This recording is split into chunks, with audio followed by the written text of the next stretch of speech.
Oke, assalamualaikum warahmatullahi wabarakatuh. Di sini saya akan membahas materi untuk pertemuan kedua terkait dengan pendekatan strategi, teknik, metode, dan model pembelajaran. Nah, terkait dengan penentuan pendekatan strategi, teknik, metode, dan model pembelajaran, ini merupakan bentuk melakukan strategi. Nah, jadi strategi pembelajaran itu bisa diartikan menentukan ya pendekatan, strategi, teknik, metode, dan model pembelajaran. Nah, seperti itu. Oke. Di dalam pembelajaran, nah ini tidak harus ya ada kesemuanya ini dari pendekatan sampai model, tetapi bisa jadi dalam satu pembelajaran itu terdapat pendekatan dan metode saja. Nah, itu pada kurikulum 2013. Atau bisa jadi dalam satu pembelajaran itu hanya ada model pembelajaran dan metode pembelajaran saja. Nah, ini erat kaitannya dengan kurikulum Satuan Pendidikan atau KTSP. Nah, kemudian di K13 sebenarnya juga ada ya yang masih menerapkan model pembelajaran ya. Jadi menggunakan pendekatan, model pembelajaran dan juga metode pembelajaran. Nah, intinya di pertemuan kali ini kita akan membahas ya perbedaan antara pendekatan, strategi, teknik, metode dan model pembelajaran.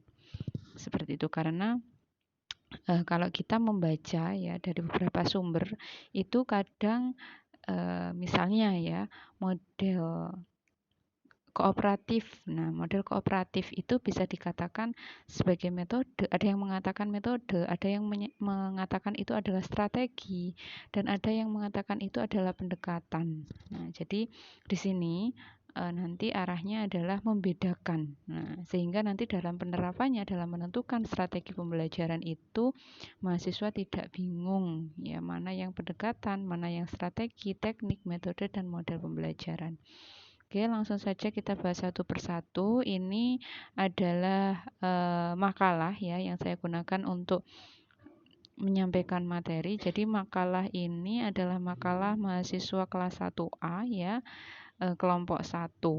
Nah, di sini dijelaskan mengenai pendekatan pembelajaran menurut Roy Killen dalam Sanjaya 2011 mencatat ada 2 pendekatan dalam pembelajaran. Nah, secara garis besar di sini ada pendekatan yang berpusat pada guru dan ada pendekatan pembelajaran yang berpusat pada siswa. Oke, saya lanjutkan. Kemudian untuk macam-macam langsung saja macam-macam pendekatan pembelajaran. Di sini ada pendekatan tujuan, ada pendekatan konsep pembelajaran, ada pendekatan lingkungan, ya. Kemudian ada pendekatan proses. Nah, selanjutnya ada pendekatan sains, teknologi, dan masyarakat. Dan berikutnya ada pendekatan penemuan, ya. Kemudian ada pendekatan pemecahan masalah. Nah, akan tetapi yang harus kita kenal di sini, harus kita ketahui di sini, justru di sini tidak dibahas ya, yaitu terkait dengan pendekatan scientific approach atau pendekatan ilmiah. Nah, jadi terkait dengan pendekatan ilmiah itu harus ada di dalam kurikulum 2013.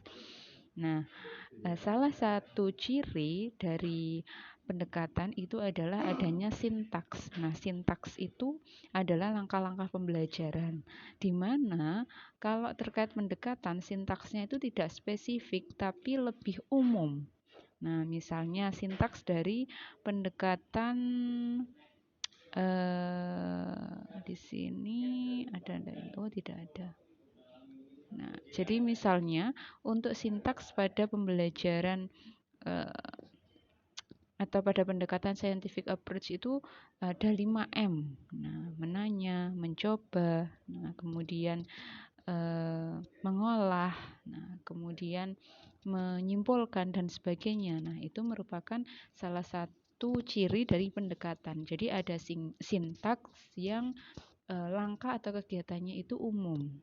Nah, kemudian Ciri yang kedua, untuk pendekatan ini adalah sifatnya umum. Nah, jadi kalau kita menentukan suatu pendekatan itu tidak perlu melihat karakteristik dari materi.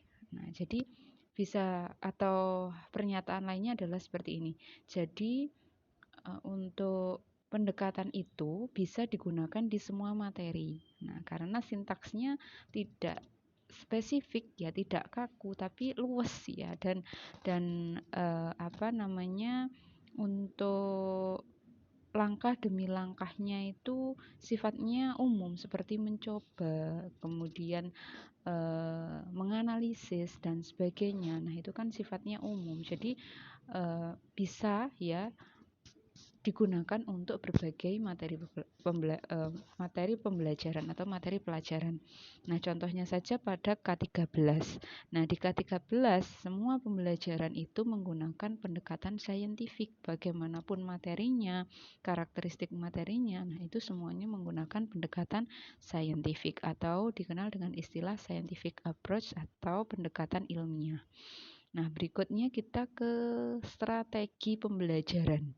Nah, strategi pembelajaran seperti yang saya jelaskan kemarin, di sini dimaknai dua arti yang berbeda.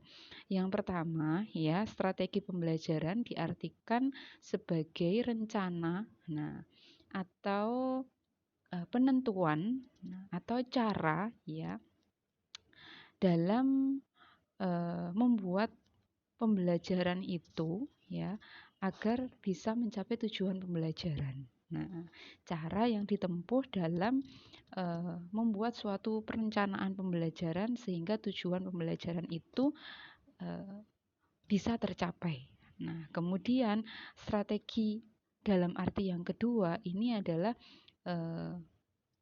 bisa disebut strategi di sini bagian dari strategi pembelajaran yang di penjelasan awal tadi.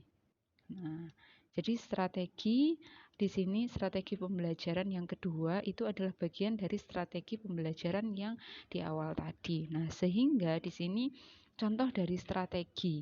Nah, ini contoh dari strategi di sini.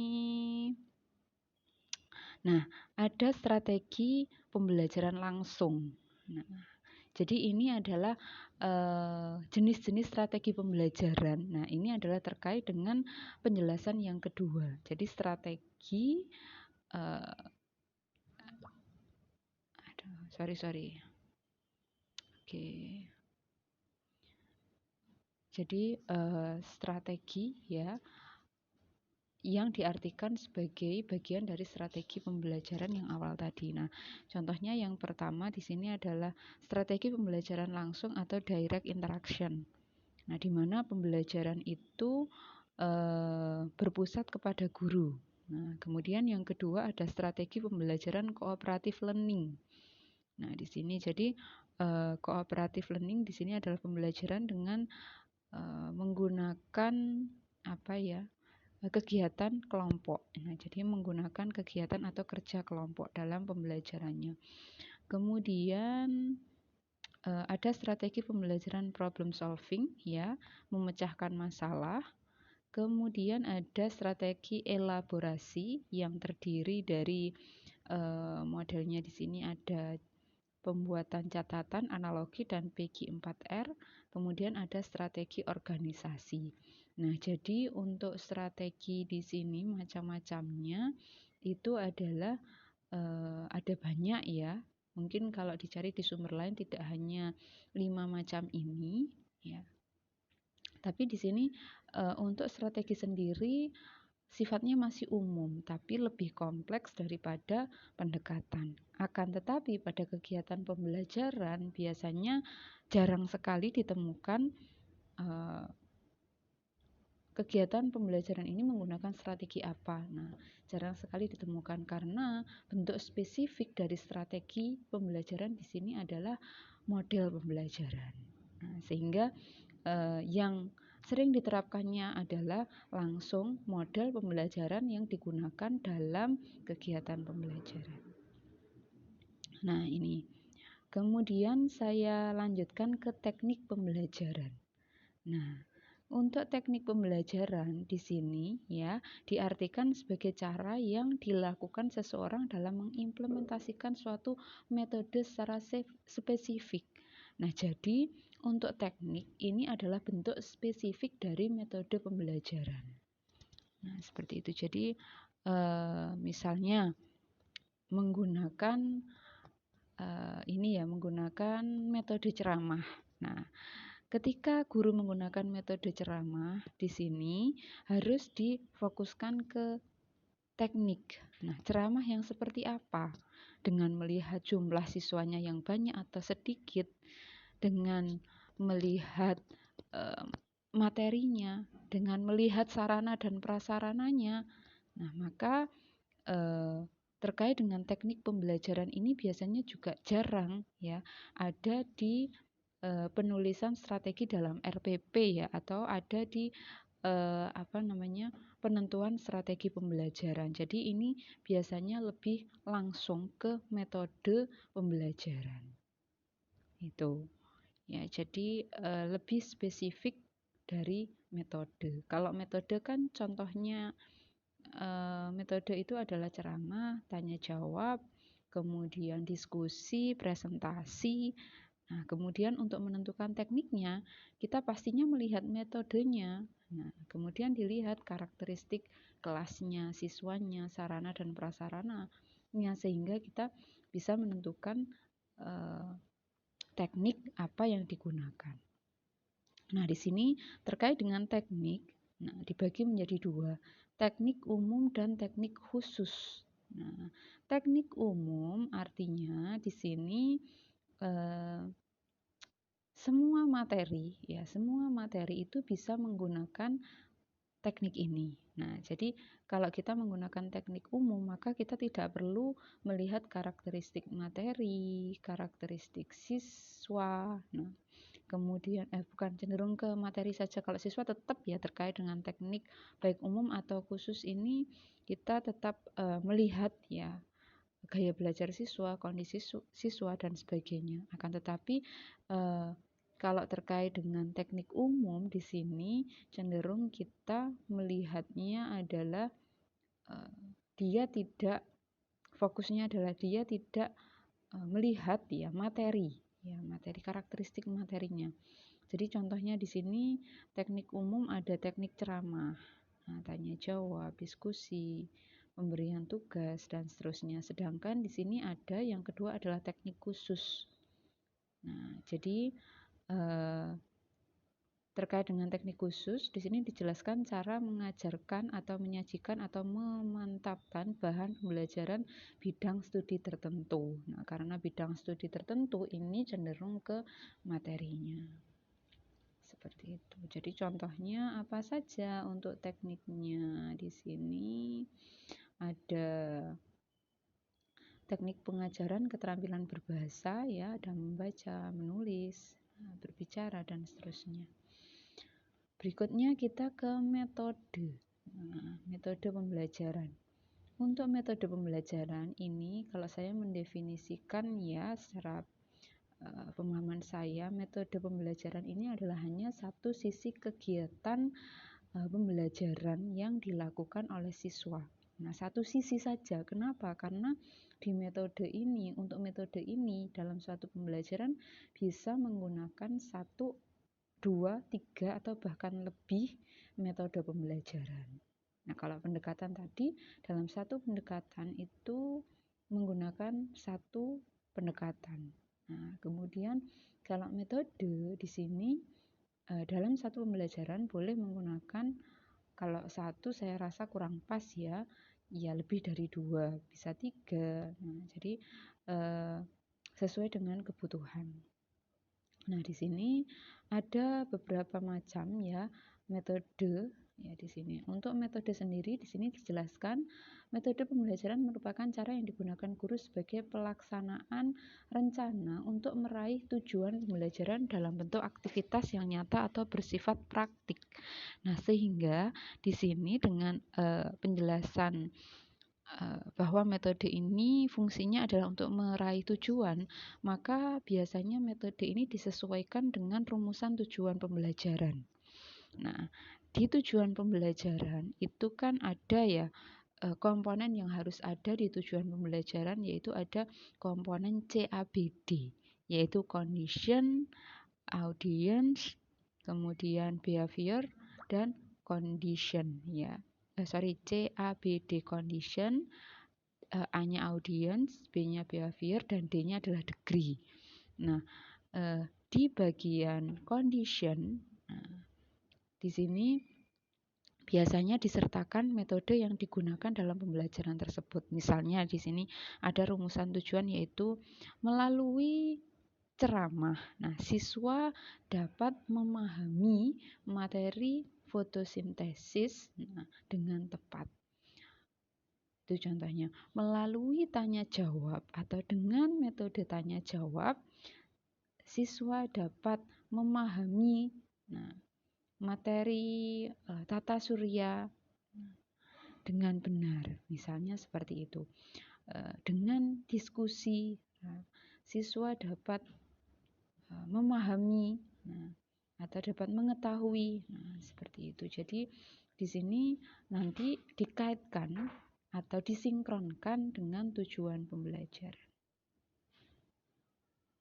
Yang terakhir di sini ada model pembelajaran. Nah, untuk model di sini diartikan sebagai alat bantu saat melaksanakan proses pembelajaran. Nah, jadi model pembelajaran ini kalau saya menyimpulkan ya dari materi yang ada, itu ada 2 ciri secara garis besar.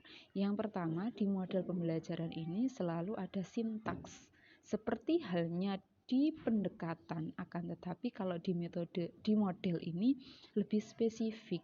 Nah, jadi ada langkah-langkah yang spesifik, tidak umum seperti halnya di pendekatan. Nah, yang kedua, untuk ciri model yang utama yang kedua itu ada langkah-langkah ya, langkah-langkah yang sangat khusus, yang sangat khas ya, yang menjadi ciri khas dari model tersebut. Contohnya adalah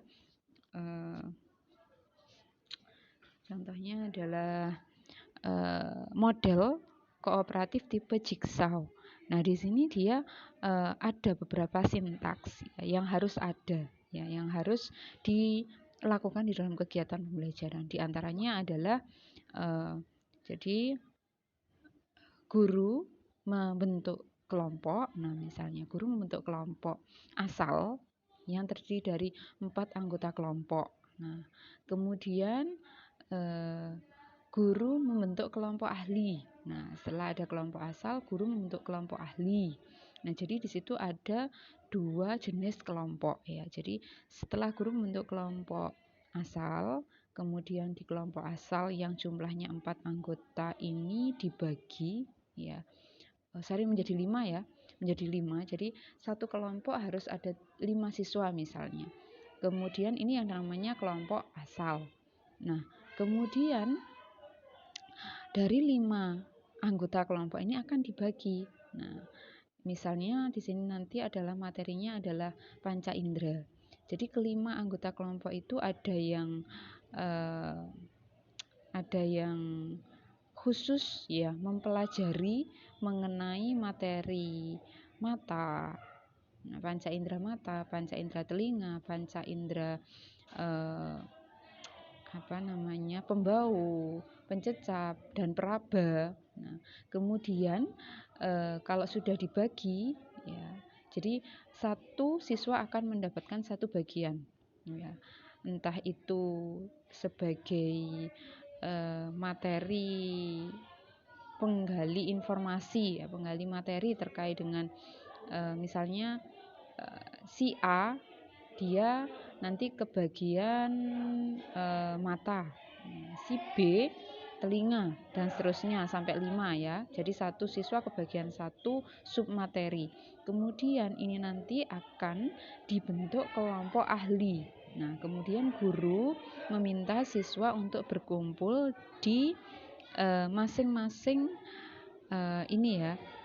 jenis subtema. Jadi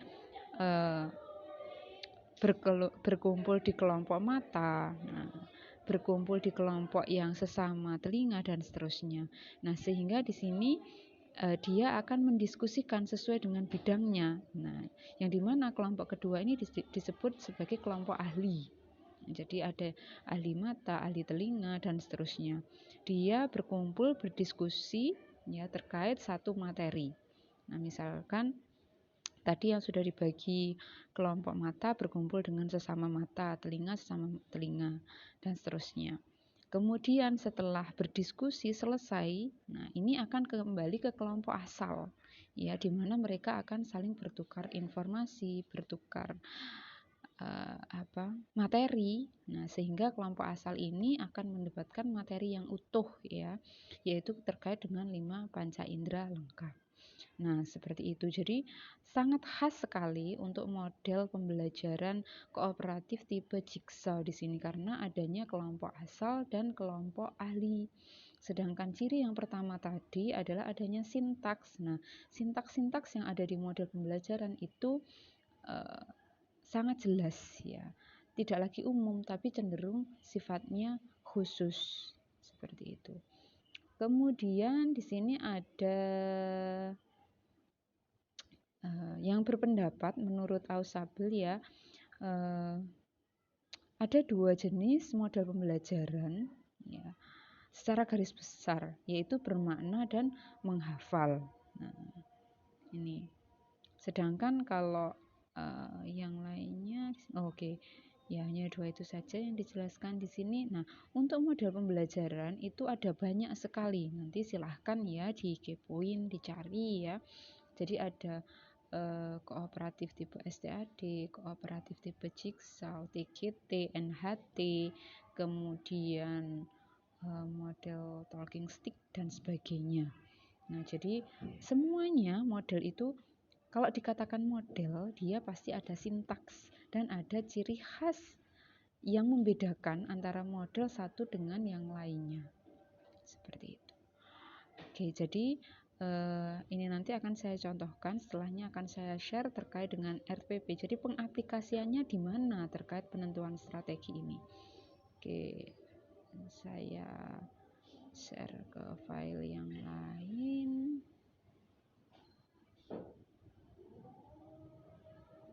Oke, tadi soalnya saya kirimnya di sini. Oke, tidak ada ternyata. Nah, ini. Oke, nah ini yang pertama. Nah, ini contoh RPP, ya. Jadi nanti kita di RPP itu akan menentukan strategi pembelajaran. Nah, seperti ini. Jadi ada pendekatan, ada model, ada metode. Nah, pendekatan kalau dalam ini kan RPP K13, ya, pendekatan saintifik. Nah, pendekatan saintifik modelnya tidak pakai, metodenya pakai ceramah, tanya jawab, diskusi, dan penugasan. Nah, karena dia pakai pendekatan saintifik, maka kita harus konsisten dalam kegiatan pembelajaran, harus ada, ya, sintaks dari saintifik. Nah, contohnya di sini yang saya beri kurung ini, ya.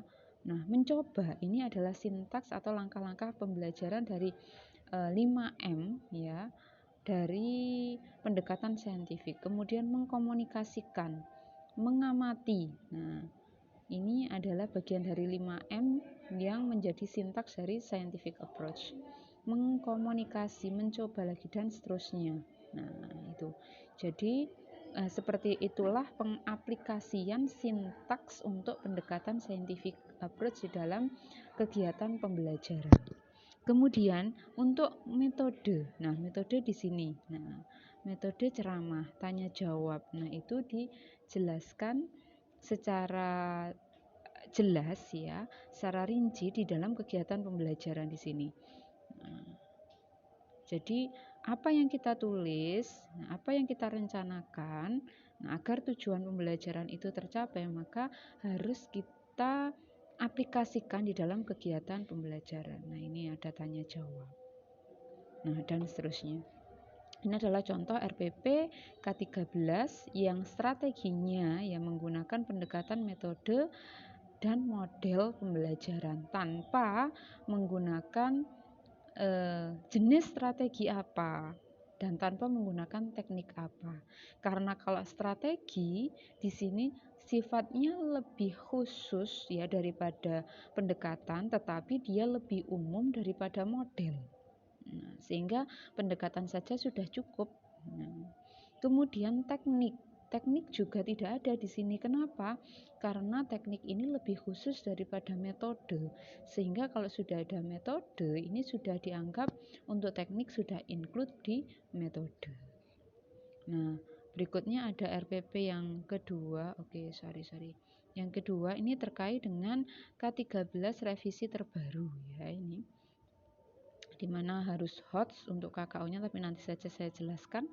Nah, ini langsung ke strateginya di sini. Nah, untuk strategi pembelajarannya menggunakan pendekatan atau model dan metode. Nah, pendekatannya menggunakan scientific TPACK. Nah, karena ini sesuai dengan perkembangan ilmu pengetahuan dan teknologi, maka saintifik saja tidak cukup sehingga perlu dikolaborasikan dengan TPACK. Apakah boleh? Boleh. Nah, ini contohnya pendekatan saintifik TPACK. Jadi, selain ada 5M, di sini juga ada aktivitas yang melibatkan dengan teknologi. Nah, contohnya di sini ada ini siswa menyimak penjelasan guru tentang teks non-fiksi dan langkah-langkah membuat teks non-fiksi pada tayangan PowerPoint. Nah, itu adalah ciri dari TPACK ya, teknologi, pedagogi, konten, dan knowledge ya. Jadi harus ada teknologi. Kalau TPACK itu kan kepanjangan teknologi. Nah, teknologi artinya di dalam kegiatan pembelajaran itu harus melibatkan teknologi. Pedagogik, nah itu terkait dengan strateginya.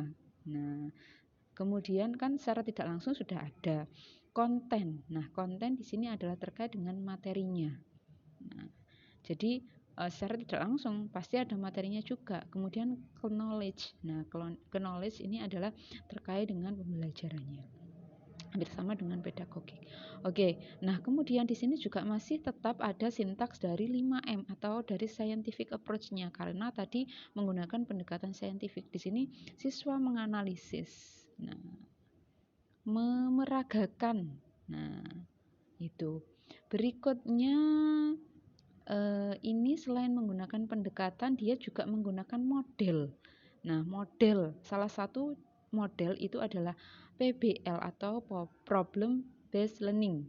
Nah, maka sintaks, tadi saya mengatakan dalam model itu harus ada sintaks. Nah, jadi sintaksnya di mana? Nah, ini dituliskan. Yang pertama, nah, langkah-langkah atau sintaksnya adalah orientasi masalah. Yang kedua, pengorganisasian belajar. Langkah yang kedua. Yang ketiga, langkahnya adalah penyelidikan terbimbing. Yang keempat, langkahnya adalah mengembangkan dan menyajikan karya. Yang kelima, langkahnya adalah evaluasi penyelesaian masalah. Nah, jadi 5 langkah ini adalah sintaks dari model pembelajaran PBL atau Problem Based Learning. Nah, seperti itu. Jadi harus ada. Nah, untuk langkah-langkahnya. Kemudian saya katakan tadi ada kegiatan yang khas yang membedakan dengan model yang lain. Nah, di sini. Nah, untuk PBL ini diawali dengan orientasi masalah. Nah, ini yang membedakan dengan yang lainnya. Kemudian di sini ciri lainnya adalah mengembangkan dan menyajikan karya. Nah, yang terakhir di sini ciri khasnya adalah evaluasi dalam menyelesaikan masalah. Nah, itu. Jadi berbeda dengan model-model yang lain. Kemudian metode. Nah, di sini ada metode tanya jawab dan penugasan. Nah, berarti di sini ada kegiatan, harus ada kegiatan tanya jawabnya. Nah, kita cari. Nah, siswa bertanya jawab. Nah, itu. Dan juga satunya apa tadi? Penugasan. Nah, tadi ada penugasan. Nah, di sini siswa diminta tugasnya di sini mengumpulkan hasil karya ya. Jadi tugasnya adalah membuat karya. Nah, jadi seperti itu untuk aplikasi dalam kegiatan pembelajaran terkait bagaimana kita menentukan atau membuat strategi pembelajaran dalam menentukan ya pendekatan, strategi, kemudian model, metode dan teknik. Semoga video ini bermanfaat ya. Saya mohon maaf jika ada kekurangan dalam menyampaikan materi. Selamat beraktivitas. Wassalamualaikum warahmatullahi wabarakatuh.